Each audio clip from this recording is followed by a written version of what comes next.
Nova lei foram eles. Estávamos aqui na conversa, pouco antes do 24 horas começar. Savimbi mandou recados a Portugal hoje mesmo pela IRTP e o governo português já lhe dá a resposta neste 24 horas que vai começar. Boa noite.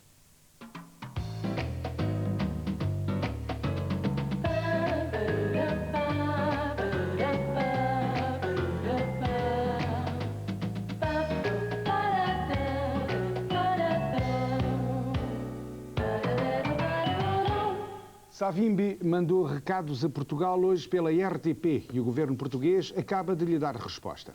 Começando pelo princípio, numa entrevista que transmitimos hoje no Jornal da Tarde e depois no telejornal, o presidente da UNITA declarou-se pronto a deixar partir os portugueses que estão no Cuito, desde que não fossem utilizados aviões de Portugal. É mais uma pedrada no charco de Jonas Savimbi, desta vez para dizer que a partida dos portugueses do Cuito está para muito breve. Em 48 horas, aterra os aviões que levam os portugueses. Que aviões?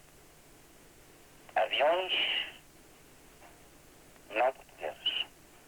Isso significa que os portugueses que estão no Cuito estão na parte ocupada pelo MPLA ou estão na parte ocupada pela UNITA? A maioria está conosco. Pode partir mesmo amanhã. Então terá que ser um avião da Cruz Vermelha? É importante e é necessário. De surpresa em surpresa, o líder da UNITA falou do cessar-fogo que diz respeitar, mas não sabe por quanto tempo. Quanto tempo? Não sei. Porque agora estou sob pressão. E adianta que sexta-feira é o dia da decisão definitiva para o regresso ou não às armas por parte da UNITA. A reunião da Comissão Política do Galo Negro é que vai decidir. Por fim, algumas palavras amargas quanto ao governo português. Lisboa não pode só falar para Luanda. Que fala para os angolanos. Continua zangado com o governo de Lisboa, Dr. Jorge Santos? Nunca fui. Nunca fui. Só acho que é um bocadinho contraditório. Ora bem, por tudo isto, já esta noite, o 24 horas procurou uma primeira reação do governo, que veio pela boca do secretário de Estado da Cooperação, Briosa Igala. Tivemos conhecimento das declarações do Dr. Savimbi à RTP, registamos atentamente. Espero é que agora essa disponibilidade se concretize no mais curto espaço de tempo possível, visto que temos tido muitas declarações da parte da UNITA sobre essa matéria, a segurança dos portugueses, e em alguns casos até contraditória. Desde há muito que temos um C-130 em stand-by, pronto para partir a qualquer momento, com uma tripulação especializada. É uma situação que está perfeitamente equacionada do ponto de vista do governo português, que tem feito todos os esforços para tentar trazer de volta os seus concidadãos. O governo português está sempre pronto, dentro do papel de observador que tem no processo de paz em Angola e dentro das suas atribuições e responsabilidades na Troika, de falar com ambas as partes. Nunca o negamos, desde que naturalmente tenha um sentido útil, construtivo em relação a esse processo e seja feito através de canais adequados. Isto que houve de novidade nas últimas horas. Sem desenvolvimentos durante a noite ficaram outros assuntos que já foram notícia e que só vamos recordar agora. Renovado o ultimato feito pelo governo russo aos deputados para que saiam do Parlamento, onde se encontram já sem água, luz e aquecimento. Depois dos confrontos de ontem à noite, hoje durante o dia, novos distúrbios no centro de Moscovo, com os manifestantes radicais a tentar cortar o trânsito nas imediações do Parlamento. E no Brasil, é a guerra contra os traficantes de droga. Hoje, numa favela do Rio de Janeiro, 170 agentes da Polícia Militar levaram a cabo uma operação que acabou em tiroteio. Resultado, alguns habitantes feridos, 8 traficantes mortos e várias rendições, incluindo as de 5 menores. Situação grave é a segunda Confederação Nacional dos Agricultores, aquela que se vive na nossa vinicultura. A CNA prevê que este ano a produção de vinho deixa para metade, o que provocará uma baixa crescente dos rendimentos dos agricultores. A Confederação reivindica medidas urgentes por parte do Governo, nomeadamente no que respeita a uma maior fiscalização das importações. E agora é assim, segundo a revista espanhola Câmbio 16, que hoje mesmo foi posta à venda em Lisboa, acabou-se o descanso dominical para as bolsas dos consumidores catalães. Desde domingo passado, o hipermercado Virgin de Barcelona é o primeiro a estar aberto 7 dias por semana, o que quer dizer que os catalães acertaram um passo pelos tempos modernos. Loja aberta todos os dias para se gastar dinheiro quando se quiser. Ora, ontem, aqui em Portugal, os senhores dos hipermercados zangaram-se com os senhores do comércio retalhista. E o 24 Horas não resistiu a pedir-lhes o favor de se virem zangar em público. Marina Ramos. Bom, penso que é já sabido, vamos só recordar em 10 ou 15 segundos, a Associação Nacional de Supermercados acha que não está bem representada na Federação dos Comerciantes Retalhistas, portanto, bateu com a porta, saiu da Federação e saiu, portanto, da Confederação do Comércio Português. Deixou de ser indiretamente um parceiro social. A associação é assim tão poderosa que não precisa de estar na concertação social? Não, não é uma questão de poder ou de ser demasiado poderosa. Tratava-se de uma questão de princípio e uma questão de coerência. Não podíamos estar numa federação que, para além de não nos representar, nos atacava sistematicamente e permanentemente com acusações falsas e perfeitamente descabidas. É uma estratégia de maximalização de uma tentativa de criar na opinião pública ou virar a opinião pública contra os supermercados e os hipermercados. Há uma acusação que eu gostava de saber o seu comentário. Os senhores, é ou não verdade que quase que estrangulam os fornecedores? Quer dizer, obrigam-nos pelas quantidades que lhes compram, portanto, a que eles pratiquem os preços extremamente baixos e pagam-lhes muitas vezes a 180 dias, portanto... Bom, essa questão não esteve ontem, digamos, a ser tratada. Trata-se efetivamente de outra questão que tem aparecido aí por vezes, também completamente descabida. As relações com os fornecedores são dentro da maior normalidade, de acordo com as regras do mercado e na liberdade da negociação. Não são os senhores que impõem as regras do mercado, neste caso? Não.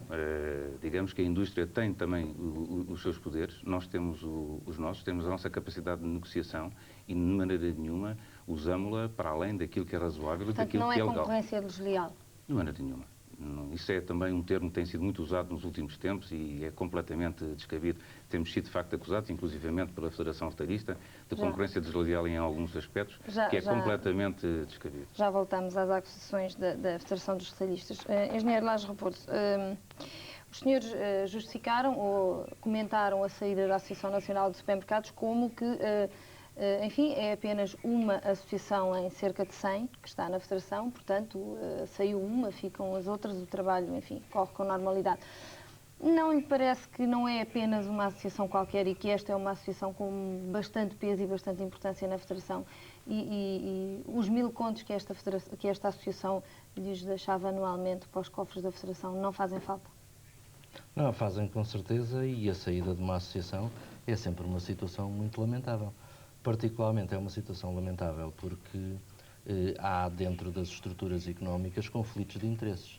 Ora, as associações servem justamente para discutir, negociar e tratar desses conflitos de interesses. Toda a estrutura associativa é isso. Sair é qualquer coisa que não tem sentido, porque isso representa o quê? A quebra do diálogo, mas o diálogo vai acabar sempre por existir. Portanto, eu penso que nestas coisas... Não tem existido. Nestas coisas, os que saem só têm um remédio que é voltar a entrar. Engenheiro, não tem existido o diálogo? Não tem. Não tem existido? Não tem e é mais do que não haver diálogo, mais não tem havido diálogo. Os senhores que não só não os ajudam, como desajudam. Pois, mas não é isso. Quer dizer, aquilo que se passa é que os comerciantes, em geral no país, estão neste momento extremamente enervados com aquilo que se está a passar. E destas 100 associações, as 100 associações estão de acordo que isto não é uma política que possa ser seguida de estar a deixar uma invasão do comércio em que o comércio tradicional está a ser desintegrado, não é?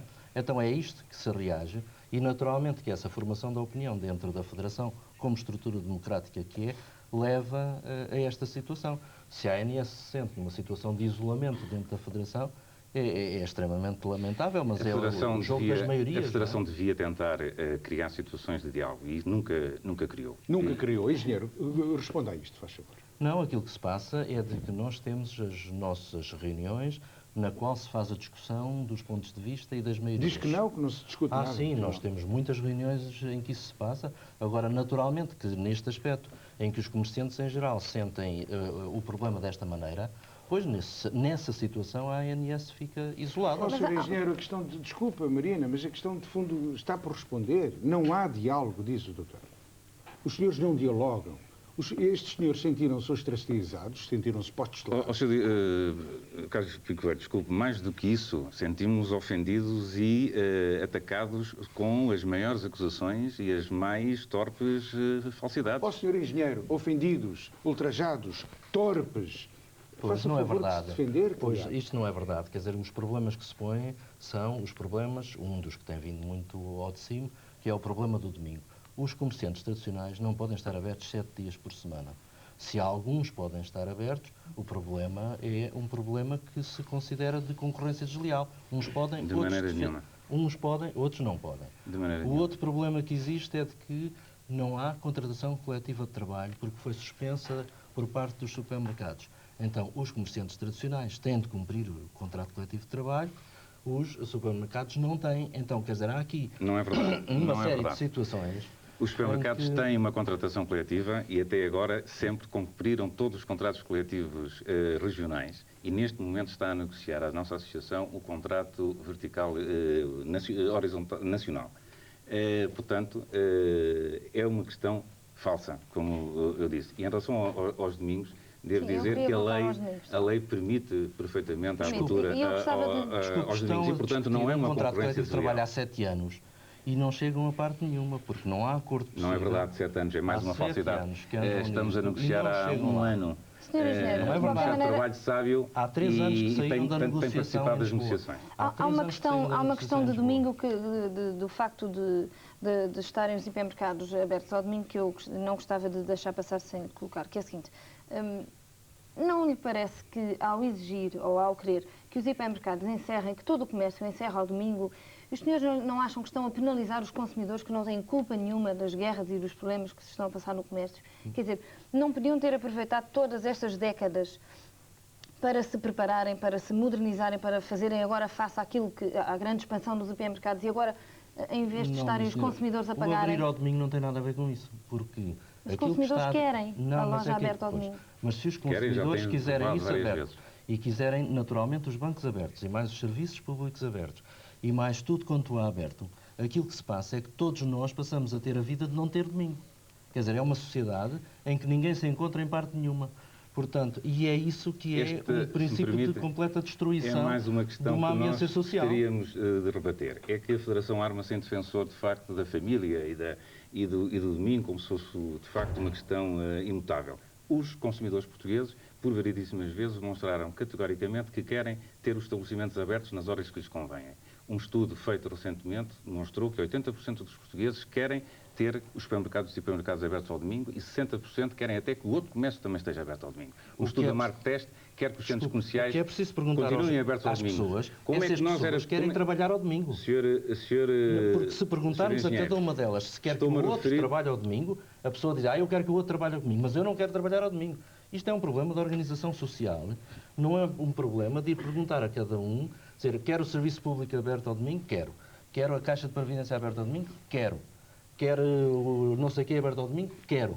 E quero trabalhar ao domingo? Não, isso não quero. Se me permite, é que uma questão está em termos de, por um lado, temos comerciantes, estabelecimentos comerciais, que têm uma visão do comércio pela positiva.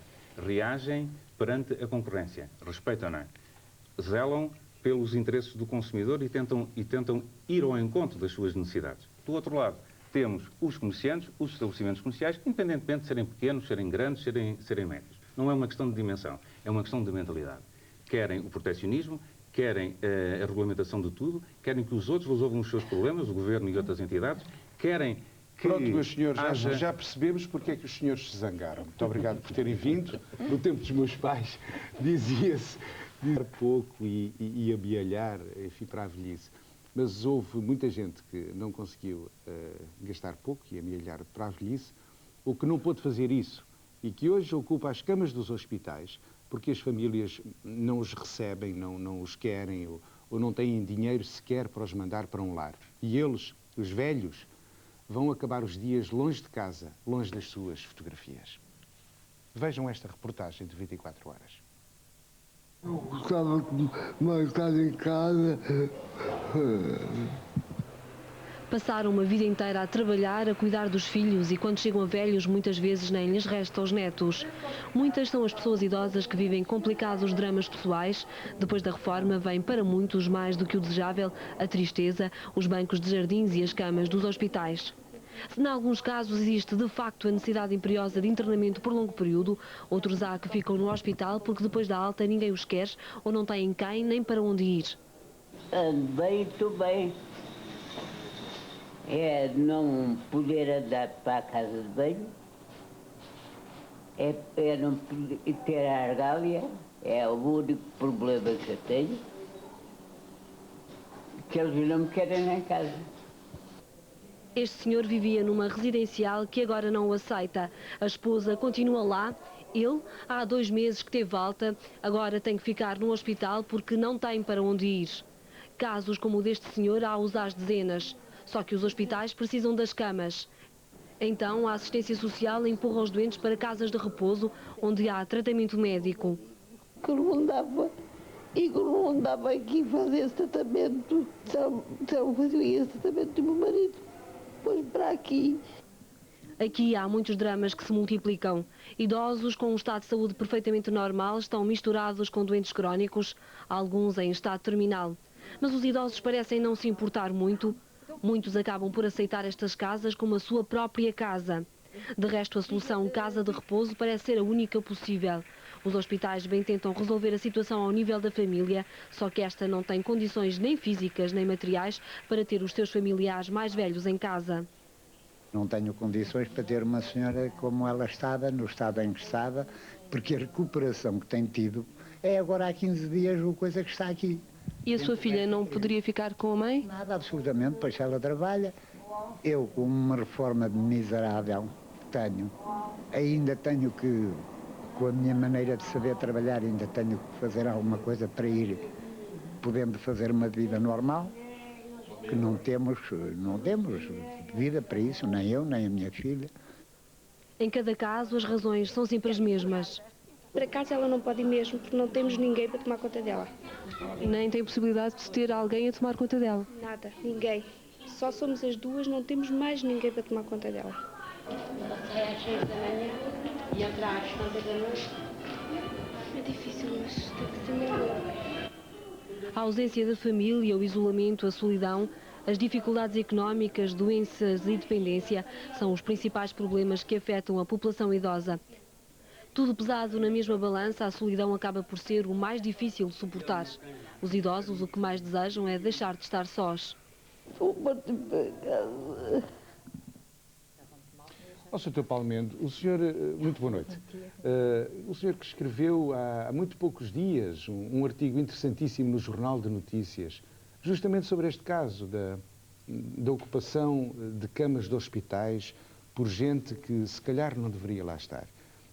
Viu esta reportagem com interesse? Seguiu-a com atenção? Vi sim. Boa noite. Muito boa noite. Esta reportagem é ilustrativa da situação que o Dr. Paulo Mendes quis retratar nas suas crónicas do Jornal de Notícias. É assim, do modo geral, foca um dos problemas essenciais da velhice. A terceira idade, e até, se quisermos, a chamada já a quarta idade, a partir dos 65, 70 anos, até ao fim da vida, como sabe, é um grupo etário que tem que ser e tem que ter uma grande vigilância médica e normalmente já é um grande consumidor, chamemos assim, de produtos médicos. O que sucede é que a esse aumento e a essa procura de cuidados médicos sucede também o tornar-se cada vez mais difícil para a família garantir esses cuidados em casa. Portanto, a procura hospitalar é maior do que nos outros grupos e temos muita dificuldade em aconselhar a família e apoiar a família para a família poder ter na sua própria casa o seu próprio idoso. Sr. Paulo Mendes, eu julgo que o assunto vai ser discutido, penso que dentro de muito pouco tempo, aí no Norte, num seminário na Maia.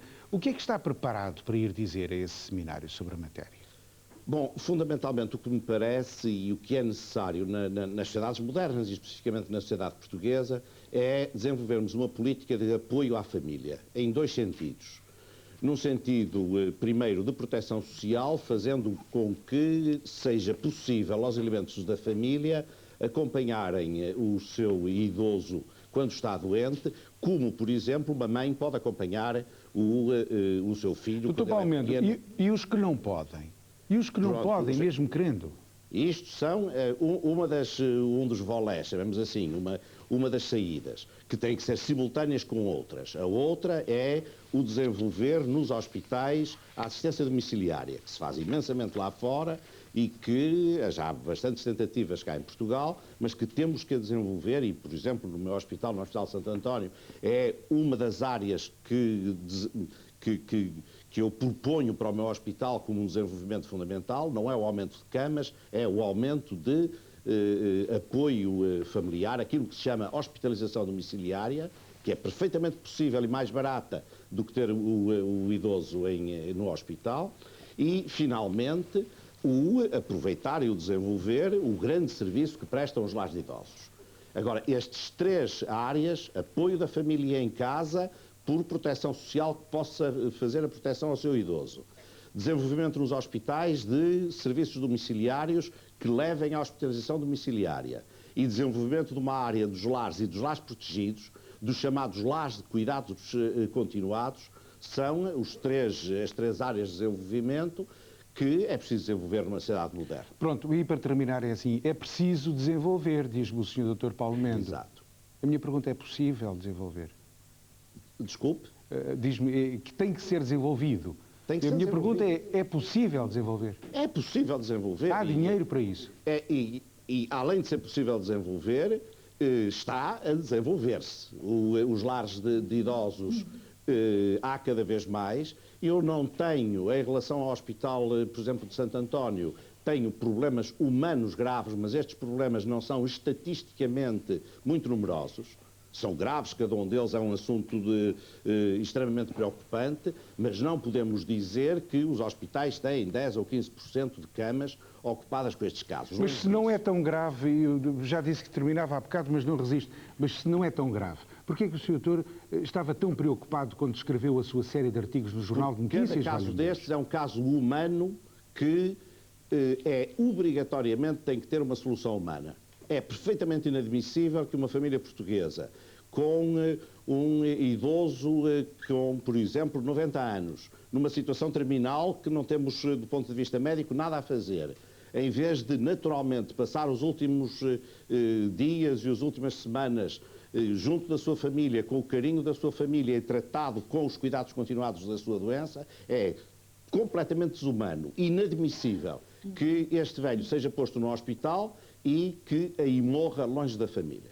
Pronto, Sr. Paulo Mendes, muito obrigado pela sua presença. Muito obrigado. E agora vamos para os nossos compromissos comerciais, como se diz em televisão. E voltamos daqui a 1 minuto certo.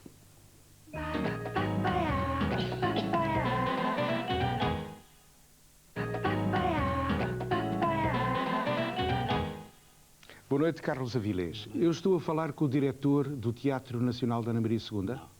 Não estou. Então já vamos conversar sobre isso. O Bailado Português está no Centro Pompidou, em Paris.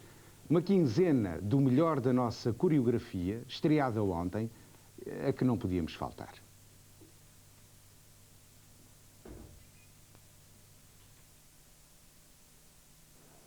O espetáculo da Companhia de Dança de Lisboa decorre no mais prestigioso centro de difusão da cultura em França e perante um público elitista e exigente.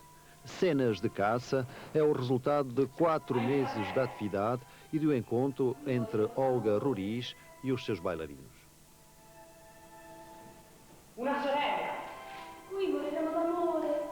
É um caminho que eu só poderia percorrer com uma companhia minha e não com uma companhia de repertório onde eu estava, que era o Ballet Gulbenkian. Cenas de amor e violência, um retrato do dia-a-dia e das relações humanas. Um corpo a corpo que põe em evidência a energia dos bailarinos, realçada pelos textos em francês e português. Que tem a ver com a paixão entre as pessoas, com pronto, com a ternura, não digo que tenha a ver com que isso seja uma mensagem, é a minha maneira de estar, de ser no palco. Após a sua passagem por Paris, a companhia vai efetuar uma turnê com espetáculos em Macau e Washington.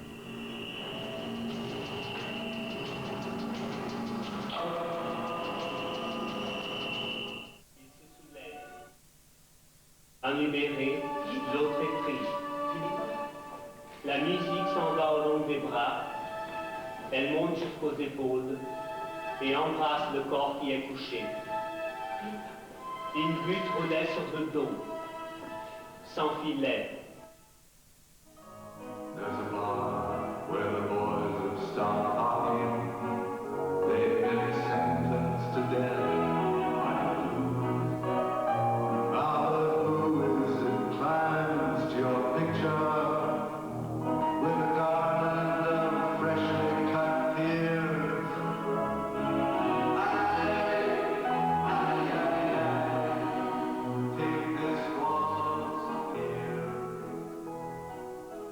O bom bailado que se faz em Portugal, não é, Carlos? Sim, mais possível. O bom teatro que se faz em Portugal também. Também acho que sim. Como é, Carlos? Ontem anunciei aqui, com um telex que tinha acabado de chegar da Secretaria de Estado, a sua nomeação como diretor do Teatro Nacional da Ana Maria II. Não, o problema é muito simples. Exatamente, eu não devo, nem, portanto, andar a fazer declarações para razão, porque há uma ideia de exercício. O Carlos não está a declarar nada aqui, está a conversar. O problema, exatamente, para o Sr. Secretário de Estado convidou-me para o lugar. E eu realmente aceito. Convidou para o lugar? Não, isso está, e não sou, mas espero ser o futuro diretor do Teatro Nacional. Por isso, a Sra. Dona Agostina Bessa Luís pôde dizer hoje de manhã que ainda não tinha ninguém a quem passar a pasta. É isso? Bem, eu não sei, que eu não ouvi, realmente não sei. Sim, é um problema exatamente, pois eu queria que há uma nova estrutura, não é? Que isso, o secretário de Estado pode dizer como é que é. Agora cria-se eu digo isso porque vem publicado na imprensa toda, portanto. Há um instituto que tem 2 vice-presidentes e um deles é o diretor do Teatro Nacional. Portanto, é uma estrutura completamente diferente da que era da que existia no Teatro Nacional antigamente. Portanto, não há uma passagem, mas há sim realmente a criação de um novo posto. E o Carlos Avilés aceitou? Aceitei. E, portanto, vai ser nomeado, mais dia, menos coisa, é isso? Há um problema, exatamente, é que eu estou neste momento a dirigir um espetáculo no Teatro Nacional. Estou a fazer o Leclerc e o Indiermier, que acho que no próximo espetáculo a apresentar, e evidentemente que seria... É realmente normal que seja com esta direção que eu estrei e a responsabilidade é muito grande e eu, portanto, quero fazer o melhor que for possível. Realmente é um desafio aliciante. Eu devo dizer que aceitei com muito... evidentemente pedi-lhe a confiança total e aceitei porque realmente é um desafio grande. Ao fim de 28 anos estar à frente do Teatro de Cascais, dirigir o Teatro Nacional é uma coisa que me Carlos, a pergunta é tão rápida de fazer e se calhar tão longa de responder. Aceitou para fazer o quê? Bem, aceitei primeiro por uma razão, porque eu acho que no Teatro Nacional existe uma grande equipe de artistas e técnicos. Porque aceitei porque acho que aquela gente que está a trabalhar no Teatro Nacional se pode fazer um Teatro Nacional que eu não acho que deve ser. Eu não estou a pôr em questão se é bom, se é mau que se fez. Está fora de questão. Tenho um projeto, realmente, para aquilo que eu entendo deve ser um Teatro Nacional e que creio que o Sr. Secretário está de acordo. E esse projeto teria como primeira prioridade o quê?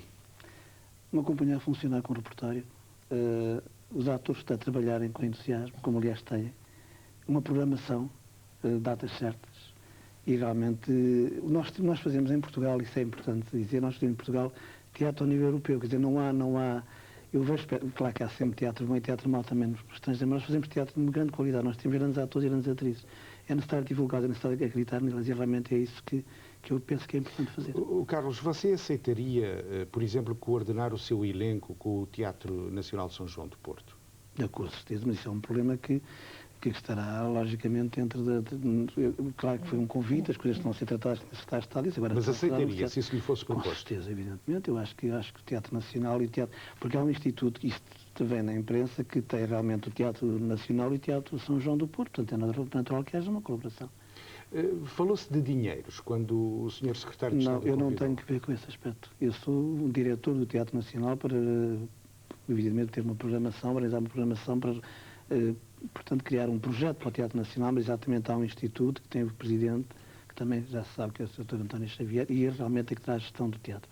o que para mim é fundamental. Eu não Mas quero não se envolver falou nesse aspecto. Carlos, como é que você pode levar por diante um projeto, de qualquer que ele seja, se não se assegurar previamente de que vai ter dinheiro, meios para o fazer? Não, mas eu acredito realmente, acredito na forma como foi posto o problema e no interesse que foi posto pelo Sr. Secretário de Estado, que se vai realmente criar condições para fazer esse projeto. Isso não ponho a menor dúvida. Vai, em princípio, aqui há puridade entre nós, vai contar com os seus pares, com os seus colegas de teatro? Totalmente.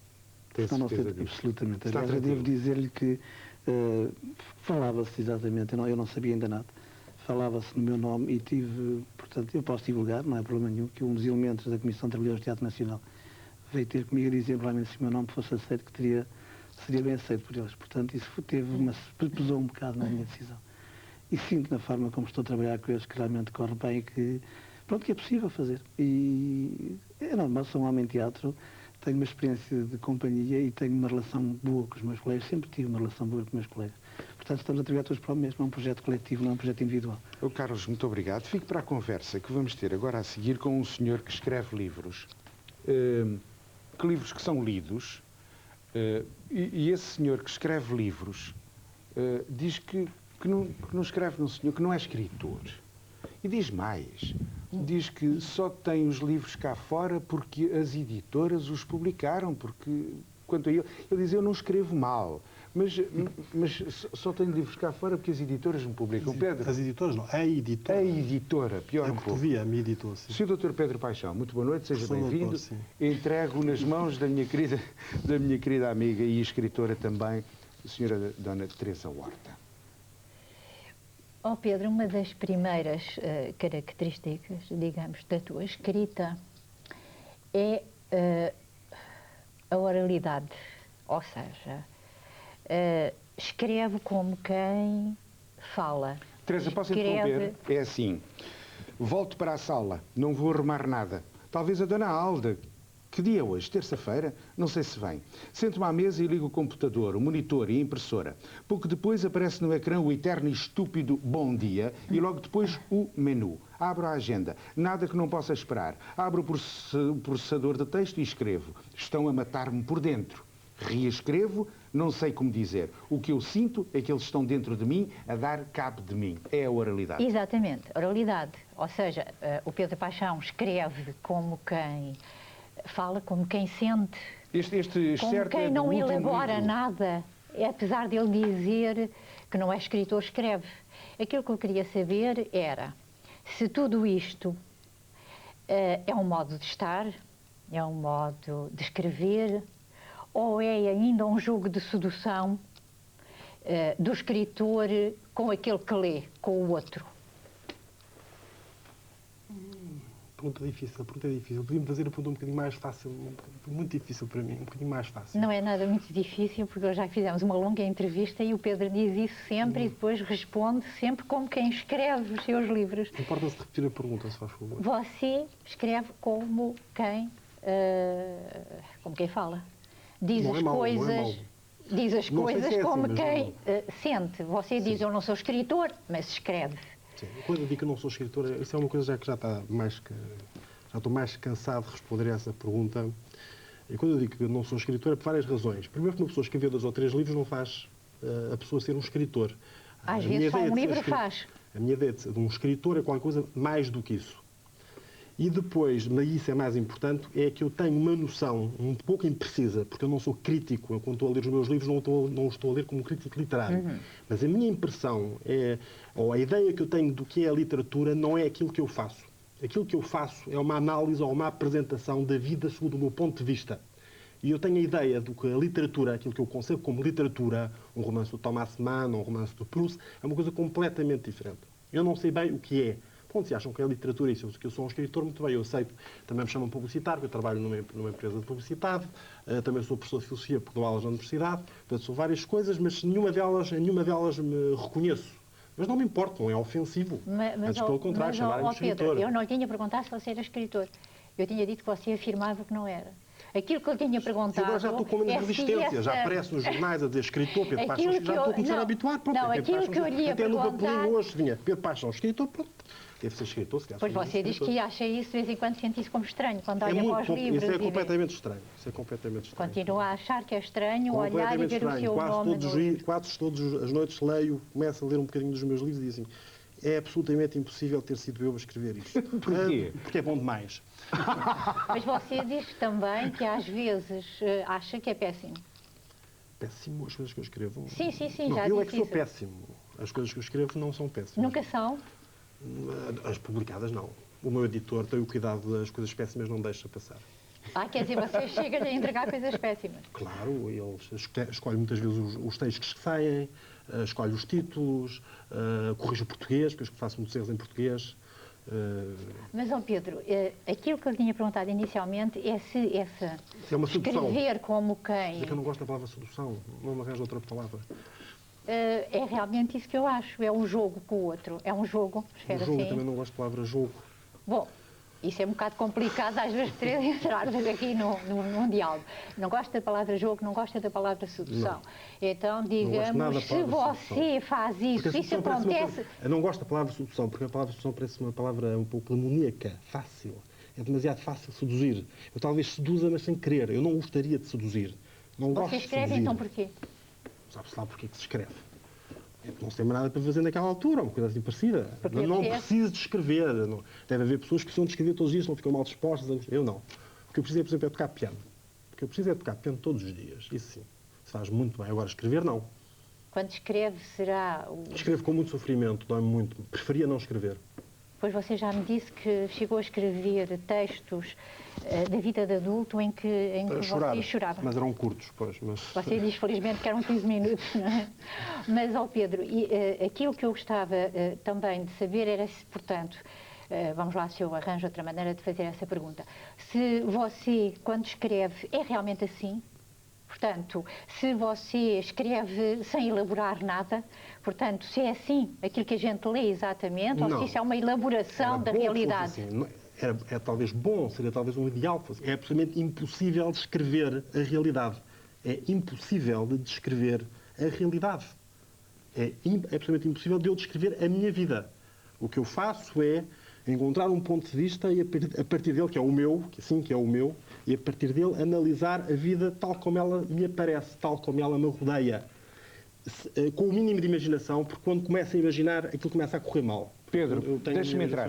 Se faz favor, você tem publicados, nesta altura, 3 livros. Eu não publico mais, dizem que estou a publicar muito depressa, então agora parei um bocadinho. Mas já tinha material para publicar, era? Não, no primeiro havia umas coisas que já estavam escritas, mas os outros não tinha. Num ano, A Noiva Judia, Vida de Adulto, Boa Noite. E há quem discuta se a Boa Noite, por exemplo, é um romance ou se é uma novela. Isso interessa-lhe? Eu gosto muito mais da palavra romance. Mas interessa-lhe que seja uma novela? É-lhe indiferente? Deve ser a única palavra que não aparece no livro, que não é minha, é se é romance ou se não é romance. É uma palavra que aparece na capa. Eu gosto da palavra romance. Não sei se é um romance ou não é um romance. Não sou crítico literário, não estudei a história da literatura. Teresa, pelo que leste da obra do Pedro, é romance? É novela? Dentro da obra do Pedro, tem 3 livros, acho que é um romance, sim. Eu acho que tem uma elaboração completamente diversa já e muito mais elaborada e é um todo, no seu conjunto, faz um corpo de escrita que não se sente na Noiva Judia, que é lindíssimo, não é? Isto não tem um juízo de valor, se é melhor ou se é pior. É o tal que faz chorar. Eu penso que todos os livros do Pedro podem fazer chorar. Não, mas este particularmente... A Noiva Judia? Sim, senhor. Não sei, eu penso que todos eles têm uma tristeza masculina muito grande. Todas as noivas fazem chorar. Especialmente as noivas. Sim, as noivas fazem chorar, é verdade, os casamentos fazem chorar. Agora, o que eu penso é que, dentro da obra do Pedro, isto pode ser considerado um romance, sim, porque tem muito mais elaboração e um corpo único. Pedro, Teresa, a nomeação do Carlos Avilés vai-vos interessar imediatamente? Ou é uma notícia de jornal que se lê e que se esquece? Pedro? Não percebi a pergunta. A nomeação do Carlos Avilés como novo diretor de teatro. Mas interessa-lhe? Interessa-te para a tua vida imediata? Não sei. Não, acho que não. Não frequentas teatro? Muito pouco. Porquê? Muito pouco. Só quando vou à Inglaterra ou aos Estados Unidos, infelizmente. Mais experiências, traumatismos. Mas vou muito pouco. Eu também vou muito pouco ao cinema. tenho um problema de estar ao lado de outras pessoas. Porquê é que vais pouco ao teatro em Portugal? A questão é essa. Mas também não vou ao cinema. Há pessoas que vão ao... Não, mas pode ser por alguma coisa comum, que é estar sentado ao lado de outras pessoas. Mas pode estar em pé, pode-se mexer no teatro, não há problema nenhum. Teresa Horta, a nomeação do Carlos Avilés interessa-te imediatamente? Interessa-me imediatamente. Porque eu tenho uma grande confiança nele. Eu acho que ele é um dos poucas pessoas que sabe que o teatro não é uma chatice, não é um aborrecimento, é um espetáculo. E quando eu vou ver uma peça feita por ele, eu sei que vou gostar, vou-me divertir, não me vou aborrecer. Sei que ele sabe dar um lado encantatório do teatro, que as pessoas têm-se esquecido e tornam o teatro uma coisa aborrecida e chata, e não é. É uma coisa belíssima, maravilhosa, e que ele faz isso. Ele torna o teatro um espetáculo. Sim. E, portanto, para mim interessa muito e tenho uma grande confiança também na escolha dele. Basta dizer que ele está a fazer agora o Gené, e fazer Gené é sempre um grande desafio. E cada vez... Já fez. É ao lado da minha casa, o Teatro da Senhora. É ao lado da minha casa, então claro que vejo as peças.